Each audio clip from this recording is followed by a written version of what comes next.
प्यारे बच्चों, स्वागत है आपका हमारे YouTube चैनल योगी सर में। मेरा नाम है MC योगी और आज मैं चैप्टर नंबर 3 जो है वो एक ही बारी में हो जाएगा। कोशिश करूँगा कि इसी वीडियो में हो जाए, क्योंकि मुख्य जो जानकारी है वो सारी की सारी मैं इसी वीडियो में आपको दे दूँगा। तो ध्यान से बने रहिएगा मेरे साथ और बड़े ध्यान से समझिएगा। ये है निर्देशांक ज्यामिति, जो चैप्टर नंबर 3 है। निर्देशांक होते क्या हैं तो ये मैं आपको बता देता हूँ। मान लीजिए आपको कोई पॉइंट ड्रॉ कर दिया, आपने कोई पॉइंट लिख दिया है, तो इसको हम निर्देशांक ज्यामिति के हिसाब से कैसे डिफाइन करेंगे, कैसे बताएंगे। वो क्या तरीका है कि आपको एक्सिस लेनी है दो, ज्यामिति के हिसाब से जो है दो एक्सिस में, एक एक्सिस एक्स पॉजिटिव लेंगे आप, एक वाई एक्स नेगेटिव लेंगे। ऊपर y पॉजिटिव होगा आपका, नीचे y नेगेटिव होगा। तो इसी में आप इसको दिखाएंगे कि कौन सा पॉइंट कहाँ पर है, क्या क्या बिंदु है। मान लीजिए आपके पास एक पॉइंट यहाँ पे आ गया, तो आपकी जो डिस्टेंस है इधर से ये है और इधर से ये है। देखिए यहाँ पे हम निशान लगा लेते हैं, कट कर लिया हमने, मान लीजिए ऐसे।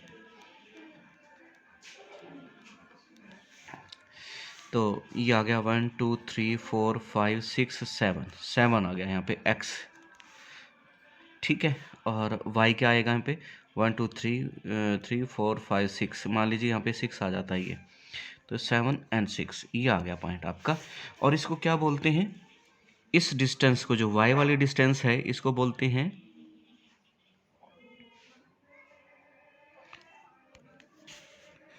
कोटि, बोला जाएगा इसको कोटि। और ये जो डिस्टेंस है यहाँ से यहाँ, इसको बोलेंगे भुज। मतलब जो x की डिस्टेंस होगी, x पे होगी, उसको भुज बोलते हैं, ये भुज है। और जो y पे होगी, यानी ये वाली डिस्टेंस होगी, वो कोटि होगी। तो यहाँ पे ये जो है भुज है और ये कोटि है, 7 और 6। तो इस तरीके से आप डिफाइन कर सकते हैं किसी भी पॉइंट को। ये ग्राफ में आपको आना चाहिए। इसको इंग्लिश में भी थोड़ा बता देता हूँ। इसको बोलते हैं एब्सिसा, एब्सिसा बोलते हैं इसको।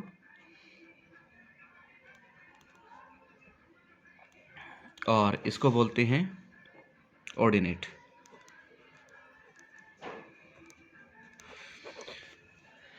ये ऋणात्मक भी हो सकता है, धनात्मक भी हो सकता है। मान लीजिए आपके पास ड्रॉ करना है आपको -3 और 5, ये ड्रॉ करना है। एक कोई पॉइंट है आपके पास -3 और 5, ये ड्रॉ करना है। तो देखिए -3 आपका भुज है और ऑर्डिनेट एब्सिसा है, और ऑर्डिनेट कितना है 5, यानी ये x है और ये y है। तो x यहाँ पे आएगा आपका -1 -2 -3, मान लीजिए यहाँ पे आ गया। और 5 है साथ में, y का 5 पॉजिटिव 5 है, तो ये जाएगा इस साइड में। 3 तो ये हो गया, और 5 1 2 3 4 5 मान लीजिए यहाँ पे आता है इसका। तो ये इस तरीके से ग्राफ में जब करेंगे तो बिल्कुल एग्जैक्ट पोजीशन आ जाएगी आपकी। तो ये आ गया -3 एंड 5, ये आएगा। तो इस तरीके से पॉइंट को आप ड्रॉ कर पाएंगे। तो ये है आपका चैप्टर 3। थोड़ी सी नॉलेज है, इसी में आपका सारा का सारा जो है वो हो जाएगा। और इनको ना, जो ये ग्राफ आपने बनाया है, इसमें आप इसको बोल सकते हैं चतुर्थांश। इनको क्वाड्रेंट्स भी बोलते हैं। चतुर्थांश कैसे बोलते हैं, ये हमारा फर्स्ट क्वाड्रेंट आता है, ये हमारा सेकंड आता है, इसको हम थर्ड बोलते हैं, और ये फोर्थ चतुर्थांश आएगा। इसको हम इंग्लिश में क्वाड्रेंट भी बोलते हैं। ये फर्स्ट क्वाड्रेंट है, ये सेकंड है, ये थर्ड है, ये फोर्थ है। अच्छा, इसमें जो वैल्यूज़ होंगी दोनों x और y, ये पॉजिटिव होंगे। यहाँ पे -x होगा और y की वैल्यू पॉजिटिव होगी। यहाँ पे दोनों ही नेगेटिव होंगे, माइनस का x होगा और माइनस का ही y होगा, वैल्यू दोनों माइनस में आएंगी। अच्छा, यहाँ पे आपका y माइनस में होगा, x पॉजिटिव होगा, y माइनस होगा। तो इस तरीके से मान लीजिए आपका एक पॉइंट है -6 और 7, ये कौन से चतुर्थांश में पड़ेगा, कौन से क्वाड्रेंट में आएगा। माइनस का 6 और 4, ये पड़ेगा सेकंड में, सेकंड चतुर्थांश में आ जाएगा, सेकंड क्वाड्रेंट में आ जाएगा। देखते ही पता चल जाएगा आपको, साइन देखते ही पता चल जाएगा। देखिए यहाँ पे दोनों पे एक्स है, एक बार फिर रिपीट करता हूँ, दोनों पॉजिटिव में होंगे, अब यहाँ x नेगेटिव हो गया और y पॉजिटिव है, तो ये -x और y आ जाएगा। तो ये दूसरा क्वाड्रेंट आ गया। और तीसरे में दोनों ही नेगेटिव में आएंगे। तीसरे में दोनों, ये भी नेगेटिव हो गया और इधर ये भी नेगेटिव है, ये वाला नेगेटिव में आ गया। -1 -2 -3 -4 -5, तो ये सारा का सारा नेगेटिव में आ गया यहाँ पे। तो ये सारे के सारे नेगेटिव में आएंगे, तो ये थर्ड क्वाड्रेंट में आएंगे। फोर्थ में क्या होगा, फोर्थ में आपका x वाला पॉजिटिव आ गया, मान लीजिए 5 है और यहाँ पे आ गया -3 मान लीजिए आपका। तो पहला पॉजिटिव और दूसरा नेगेटिव है, तो वो फोर्थ क्वाड्रेंट में आपका आएगा। तो ये 4 चीज़ें इसमें मेन है। अच्छा, इसको बोलते क्या है, जो ये प्लेन बन गया, इस प्लेन को बोलते हैं XY प्लेन, कोऑर्डिनेट प्लेन भी बोलते हैं इसको। और ये जो तरीका है, जिस तरीके से आप इसको शो कर रहे हैं, लिख रहे हैं, बता रहे हैं XY की फॉर्म में, x axis y axis draw करके। अच्छा, एक चीज़ और बताता हूँ मैं, जहाँ पे ये लाइंस क्रॉस करती हैं इसको बोलते हैं मूल बिंदु। 0 0 होता है यहाँ पे, जहाँ पे x और y क्रॉस करेंगे इसको बोलते हैं 0 0, मूल बिंदु बोलते हैं इसको, मूल बिंदु। मूल बिंदु मतलब ओरिजिन, इसको ओरिजिन बोलते हैं। और ये जो पूरा का पूरा सिस्टम है, इस सिस्टम को पूरे को बोलते हैं कार्टेशियन सिस्टम, कार्टेशियन प्लेन बोलते हैं इसको। और जो x अक्ष और y अक्ष है, ये वाला और ये वाला, इनको बोलते हैं coordinate axis. x axis, y axis, x negative axis, y negative axis. तो इस तरीके से आपके 4 प्लेन होंगे, 4 आपके क्वाड्रेंट्स हो जाएंगे। और इस प्लेन को बोलते हैं कार्टेशियन प्लेन, और कोऑर्डिनेट प्लेन भी बोल सकते हैं। और हिंदी में इसको कार्तीय तल कहा जाता है, कार्तीय तल। तो 4 जो है अंश हैं, चतुर्थांश मतलब आपके हो जाएंगे, पार्ट हो जाएंगे 4। ये first quadrant, second, third and fourth. पहला चतुर्थांश, दूसरा, तीसरा और चौथा चतुर्थांश। इसको चतुर्थांश बोलते हैं क्योंकि चौथा अंश है। मान लो इसकी बात करेंगे तो चौथा अंश मतलब पूरे में से चौथा अंश। ये एक चतुर्थांश, ये तीसरा हो गया और ये चौथा हो जाएगा। तो इस तरीके से आप सारे के सारे अंश जो है इसमें बता सकते हैं। कौन सा बिंदु कहाँ पड़ेगा ये बता सकते हैं, दूरी बता सकते हैं। किसी भी बिंदु की भुज और कोटि आपको पता चल जाएगी इसके अनुसार। जैसे ही इसमें आप बताओगे तो भुज और कोटि की जो वैल्यूज़ हैं वो आप इसमें बता सकते हैं।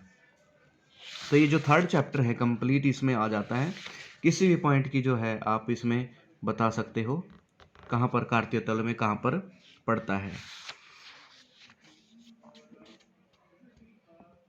इसमें पूरे के पूरे चैप्टर में केवल आपको निर्देशांक के बारे में पूछा गया है कि कौन सा कहाँ निर्देशांक पड़ता है। अब इसमें से एक थोड़ा सा इम्पोर्टेंट है, मैं बता देता हूँ। क्वेश्चन नंबर आपका एक्सरसाइज है 3.2 और क्वेश्चन नंबर है एक्सरसाइज 3.2 है, हाँ जी, और क्वेश्चन नंबर है 2।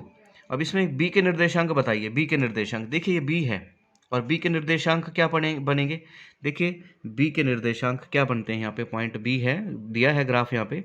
तो ये -5 हो गया और यहाँ पे 2 आ गया, तो बी के दूसरा क्वाड्रेंट में -5 आ गया और ये 2 आ गया। तो ये आपके निर्देशांक आ जाएंगे। बिल्कुल इजी है, आसानी से आप इसको कर सकते हैं। डी के कोऑर्डिनेट्स क्या आएंगे, डी के जो निर्देशांक आएंगे आपके, ये 2 है ऊपर तो, और नीचे आ गया 6। तो एक्स वाले को हम पहले लिखते हैं, एक्स वाले को 6 लिख देंगे, 6 और दूसरा है 2, 6 और 2 ये आ गया। फिर आपको बिंदु एच की कोटि क्या है, एच की कोटि देखिए, कोटि और भुज 2 चीज़ें बताई थी मैंने आपको। तो कोटि किसको बोलते हैं, जो y की डिस्टेंस है, और x की डिस्टेंस है जो उसको भुज बोलते हैं। तो h की कोटि क्या है, h की कोटि है y वाली डिस्टेंस, यानी y में -3, तो यहाँ -3 आ जाएगी। यहाँ पे -3 पे है y की डिस्टेंस, तो ये 3 आ जाए, -3 आ जाएगी यहाँ पे -3। और भुज क्या है इसका, भुज है -5 और -3। तो ये कोई भी बिंदु आप इसमें आराम से बता सकते हो, देखते ही पता चल जाएगा आपको कि कौन सा है। तो ये पूरा का पूरा चैप्टर इसमें कवर हो जाएगा।